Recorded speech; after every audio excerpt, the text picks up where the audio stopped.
शिमला नव वर्ष के अवसर पर शिमला सहित प्रदेश के अन्य प्रमुख पर्यटक शहरों में पर्यटकों को भारी आमद देखने को मिली, जिससे छोटे दुकानदारों से लेकर बड़े व्यापारियों तक सभी को अच्छा लाभ प्राप्त हुआ। पिछले लगभग 15 दिनों से लगातार बड़े पर्यटक आवागमन के कारण स्थानीय अर्थव्यवस्था में सकारात्मक प्रभाव पड़ा है। पर्यटन सीजन के चलते छोटे दुकानदारों, रेहड़ी फड़ी वालों, हस्तशिल्प विक्रेताओं के साथ साथ बड़े दुकानदारों को भी अच्छा व्यवसाय मिला। इसके अलावा होम स्टे संचालक, होटल मालिक, रेस्टोरेंट व्यवसायी, टूरिस्ट गाइड, घोड़ा चालक, टैक्सी एवं अन्य परिवहन सेवाओं से जुड़े लोगों को भी इस अवधि में भरपूर लाभ हुआ। होटल और होम स्टे में लगभग पूर्ण बुकिंग रहने से रोजगार के अवसर भी बढ़े। पर्यटकों की सुविधा के लिए प्रशासन एवं पर्यटन से जुड़ी सभी व्यवस्थाओं में कार्यरत लोगों को भी निरंतर काम मिला, जिससे उनकी आय में वृद्धि हुई। स्थानीय लोगों का कहना है कि लंबे समय बाद नव वर्ष के दौरान ऐसा अच्छा पर्यटन सीजन देखने को मिला है। व्यापारियों और पर्यटन से जुड़े लोगों ने उम्मीद जताई है कि आने वाले दिनों में भी पर्यटकों की संख्या बनी रहेगी,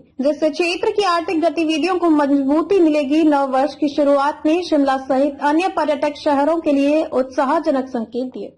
होम स्टे या होटल संचालक, घोड़ा संचालक, फोटोग्राफर या छोटे से लेकर बड़े कारोबारी का भी चौमुखी विकास होता है। फिलहाल जिस तरह से राजधानी शिमला में बर्फबारी नहीं गिरी है, इससे कहने तो कई चिंता की बात है। लोगों से बातचीत करने का प्रयास किया, कितना लाभ इस सीजन में हुआ। सबसे पहले सर आपका स्वागत है। जी नमस्कार। ऐतिहासिक रिज बिहार में देखा जाता है कि आप जो टूरिस्ट आते हैं उनकी जो यादें हैं उनको कैमरे में कैद करके उनको गिफ्ट प्रोवाइड करते हैं, लेकिन जिस तरीके से बर्फबारी कम हो रही है, सैलानी कैसे है, कैसा कारोबार है? देखिए, अगर आप सैलानियों की वर्तमान की बात करेंगे तो अभी जो पिछले 10 दिनों में देखने को मिला है, काफी ज्यादा मात्रा में यहाँ पर पहाड़ों में एक बार फिर से सैलानी हमें देखने को मिला है। लेकिन अगर आप बात करेंगे पिछले कोरोना काल के बाद की, तो बहुत ज्यादा एक बोलते हैं ना, एक डिजास्टर साबित हो चुका है पर्यटन के रूप से हिमाचल प्रदेश, जितने भी हमारे पहाड़ी राज्य हैं। अगर आप बर्फबारी की बात करेंगे तो आप खुद देख सकते हैं, हर मनुष्य एक अपने आप से देख सकता है कि पिछले अगर आप 20-25 साल पहले देखेंगे तो किस तरह सा माहौल एक पहाड़ी राज्यों में रहता था, आज का माहौल किस तरह से है,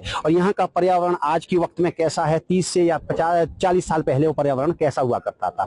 आज की स्थिति बर्फबारी के लिहाज से इतनी है कि आप बिलीव नहीं कर सकते हैं कि मैं एक किसान का बेटा हूं, मेरे भी बागवानी होती है, खेती बाड़ी होती है। अगर आप खेती बाड़ी की बात करेंगे तो आज वर्तमान में स्थिति इतनी है कि हमारे जो बगीचे लगे हुए, सेब के बगीचे हैं, नाशपाती का बगीचा है, उसमें हम एक खुदाई तक नहीं कर पा रहे हैं। तो कहने का मेरा मतलब ये है, जिस तरह की परिस्थितियां पर्यावरण के हिसाब से बनी हुई है, जो मनुष्य ने इस पर्यावरण को एक दिशा दी है, दिशा मनुष्य ने दी है, बाकी कुछ नहीं, किसी ने कुछ नहीं किया, परमात्मा ने कुछ नहीं किया, जो किया है लोगों ने किया है। जिस तरह से लोग इस प्रकृति के साथ रिएक्ट करेंगे, प्रकृति भी उसका उसी हिसाब से उसका फल देती है। मेरे कहने का मतलब यही है, आपके चैनल के माध्यम से आम जनमानस के लिए या पूरे एक सरकार के लिए, पूरे विश्व के लिए, कि आपसे मेरा विनम्र निवेदन है, कुछ कीजिए इस पर्यावरण के लिए, रोकथाम लगाइए। जो पर्यावरण को गंदा करते हैं, जो चीजें गंदा करती है, कहीं ना कहीं हमें एक आधुनिकरण तरीके से इस तरह के मापदंड अपनाने पड़ेंगे जो इस पर्यावरण को गंदा होने से रोके और पोल्यूशन से हमें निजात मिले और अच्छी बर्फबारी हो पहाड़ी राज्यों में, और अच्छा एक फिर से वही गुलजार नजर आए ये पहाड़ी राज्य सैलानियों से। अपने देश के ही सैलानी नहीं, विदेशों के सैलानी भी यहाँ पर काफी मात्रा में आते हैं, क्योंकि यहाँ की जो वादियां हैं, ऐसे ही देवभूमि थोड़ी ना कहते हैं। अगर देखा जाए जिस तरीके से भले ही बर्फबारी नहीं है, लेकिन उसके बावजूद ये पर्यटक भारी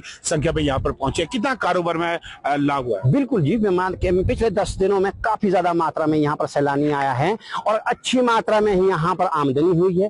प्रदेश राज्य सरकार की आमदनी हुई है, आम जनमानस की आमदनी हुई है। तो एक खुशनुमा माहौल बना हुआ है। हर एक जो टूरिज्म के क्षेत्र में जो लोग जुड़े हुए हैं, उनके चेहरे पे, मुखमंडल पे खुशी सी जुड़ी हुई है, क्योंकि जब 2 पैसा आता है तो घर घर खुशहाली फैलती है, और घर घर खुशहाली है तो आम जनमानस भी, क्योंकि पता क्या इकोनॉमी ना एक रोटेशन करती है, गोल घूमती है। अगर मेरे पास पैसा आता है तो करियाना वाले के पास पैसा जाएगा, करियाना वालों के पैसा जाएगा तो सब्जी वाले के पास पैसा जाता है। क्यों?